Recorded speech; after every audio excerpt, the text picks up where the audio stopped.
Okay, this is Michael Pepper for MMABay and MMABay Radio with UFC heavyweight Stefan Struve. Thanks for joining us tonight, Stefan. Yeah, thanks for having me. Okay, so for such a big man, and you are quite a big man at 6'11", and you're also from Holland, many fans who would have been unfamiliar with you might have expected you to be a stand-up fighter predominantly. Why do you think it is that you've developed into such a well-rounded mixed martial artist to the point where you're not only picking up knockout of the night wins, but you're also picking up submission of the night wins as well? Well, when I started fighting, a lot of people actually had that thought that I would be a kickboxer, and fighting in Europe in MMA, all those guys took me down, and because I was always taken down and ended up being on my back, me and my coach figured out that I had to develop a really good guard, and I already had a pretty good guard because of my long legs, but I think that's how it came. So. Okay, you've become known as somewhat of a comeback artist, able to take huge amounts of punishment, have your face cut open, only to reverse the situation and come back to win the fight, often in spectacular fashion. Have you ever been surprised by yourself whenever you've watched any of your fights back, at how resilient you are as a fighter? Not really. The performances in the UFC was just something that the fans saw then, and something my trainer and I already knew that, I have a big heart and I never quit. There's no quit in me. I want to win no matter what, and it happened in those fights, and I'm happy it happened on the biggest stage and that a lot of people were able to watch it, because it ended up in some awesome fights. Okay, you were last in action back in December when you defeated Sean McCorkle via TKO in the first round. Early on in the fight, it looked like he maybe had the upper hand with a few submissions that he had on you, but you ended up reversing the situation and pounding him out. What were your thoughts on the fight that night, and did it feel good to have your hand raised after all the trash talking that had come your way? Yeah, well, the fight, we wanted to fight on the feet. We did a lot of stand-up training, and we wanted to battle on the feet, but he took the fight down, which was no problem, because before the fight started, me and my training team already just basically decided that my ground game was far ahead of his, and well, he had me in a Kimura, as you said, but he was far from finishing it, and maybe it was good for me, good for my experience to be in submission like that and keep my cool, use my technique to get out of it. I came out of it, worked a little for my guard, tried a couple things, didn't work, but reversed him, pounded him out, and it was quite an easy fight, to be honest. And yeah, man, the trash talk was, we went back and forth, especially with him on Twitter and me with the Photoshop contest, and of course it's good to have your hand raised after something like that, because if you lose, then, well, that sucks with all the people that are following it. Okay, he actually said after the fight that he was surprised with how flexible you were while he had you in that Kimura. Were you ever worried during that point of the fight? Was I what? Were you ever worried during that part of the fight? No, not really. What I said, he was far from finishing it. I knew what to do. I saw that we were not too far away from the cage.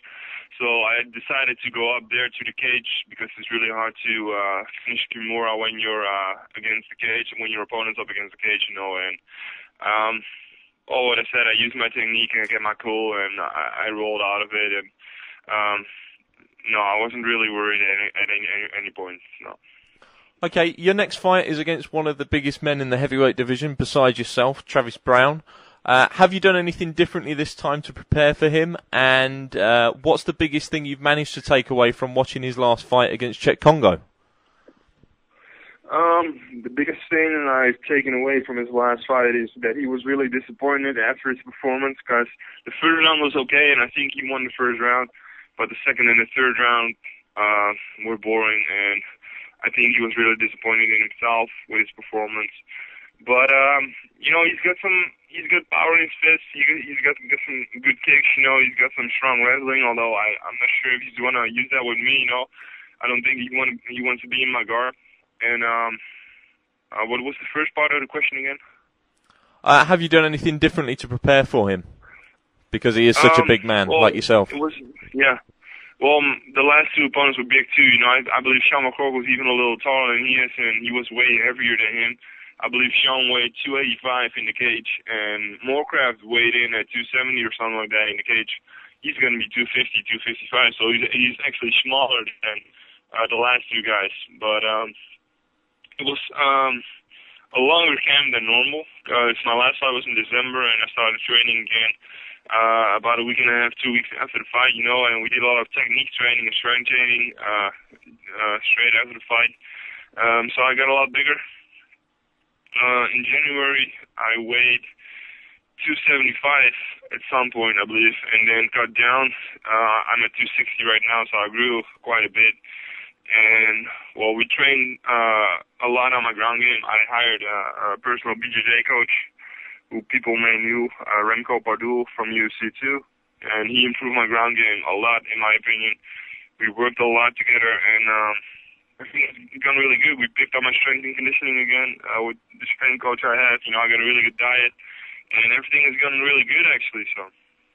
Okay, that was actually the next question that I wanted to talk to you about. I think it was before your last fight, you were talking about bulking up your 6'11" frame from around the 240 mark to become something closer to the heavyweight limit. Can you tell us what you're anticipating you're going to be weighing in at for this fight, and what's the whole thought behind bulking up a little bit? The whole point is just, if you look at the guys in the heavyweight division right now, guys like Lesnar and Garvin, and even Velasquez and Dos Santos, you know, those guys are huge, you know, and they got a lot of muscle on the frame. They're really strong, and well, the main point is to compete with those guys. So I need to add muscle to my frame to get stronger and to compete with those guys. I added about what's it, 6 to 7 pounds after my last fight, and tonight I stepped on the scale after training, and I weighed in at 118 kilograms, so I believe that's about 260, 261, right? Yeah, that's right. So, well, things are going good with that, you know, it's going naturally. I'm 23 now, and I'm really starting to notice that I'm getting heavier in an easier way, so. And you're not going to look to lose any of that weight to increase your speed before the fight? You're actually comfortable at 260, 261? Yeah, man, I'm mean and lean at 261, so there's not a lot of fat on there, you know. It's almost everything is muscle, so I'm not going to lose anything for the fight. Nope. Okay, you're on a 2-fight winning streak presently, and you've won 5 of your last 6 fights inside the octagon. Where do you feel a win over someone like Browne, a fighter who is undefeated in his MMA career to date, will put you in the heavyweight division? Well, I will be top 10 for sure, in my opinion, if I win this fight. And, well, he's undefeated, but so was McCorkle, so was Moorcraft, and so was Gormley, and there might be a couple other guys that were undefeated before they faced me, you know, so that doesn't say much to me. And if you look at Browne's record, he fought 8 guys or 7 or 8 guys with a record with more losses than wins, you know, so his biggest win is James McSweeney, and, well, I'm really impressed with James McSweeney, so let's keep it that. Okay. Your only losses inside the octagon have come against top-class opposition in the form of Roy Nelson and Junior Dos Santos, and it could be argued that you were caught cold in both of these fights. Are those losses something you're going to be targeting to avenge down the line? And if so, which one of those 2 guys would you like to face first? Well, the nice thing is with me is that I'm only 23, you know, and there's no rush, and I got a lot better from those losses. I learned a lot with the fight with Nelson. I was sick fight day. I had food poisoning, so, you know, it was a big bummer, you know, and even when we were in the octagon, the power went down in the arena, so that sucked, you know. Basically, everything that could go wrong that day went wrong. You know, those days happen, and it happened, and I learned from it, and I got back strong, you know. And with Dos Santos, well, you know, I wasn't ready for a guy like Dos Santos. I just turned 21, and I wasn't ready back then for abuse like that. So, and yeah, what I said, the future is looking bright. You know, I'm only 23, and would love to get in there again with those guys, but there's no rush, you know, and we can wait a couple of years more for me to improve, get bigger, better, stronger, you know. So no rush. Okay, we've been asking all the UFC fighters about the recent takeover of Strikeforce by Zuffa, and especially the UFC heavyweights who it could impact the most. What were your thoughts when you heard the news that the California-based promotion had been taken over? And if you could face any of the top guys on the Strikeforce roster, who would it be and why?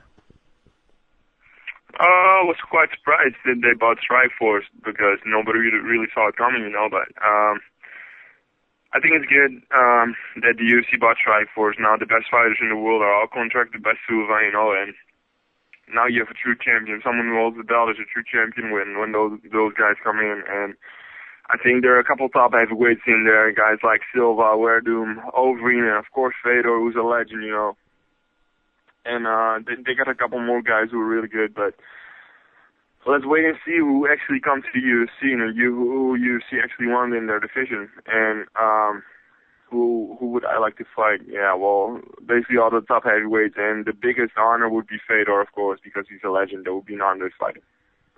Okay, finally, for any fans that will be tuning in for the first time to watch you on May 28th, what can we expect from the Skyscraper at UFC 130?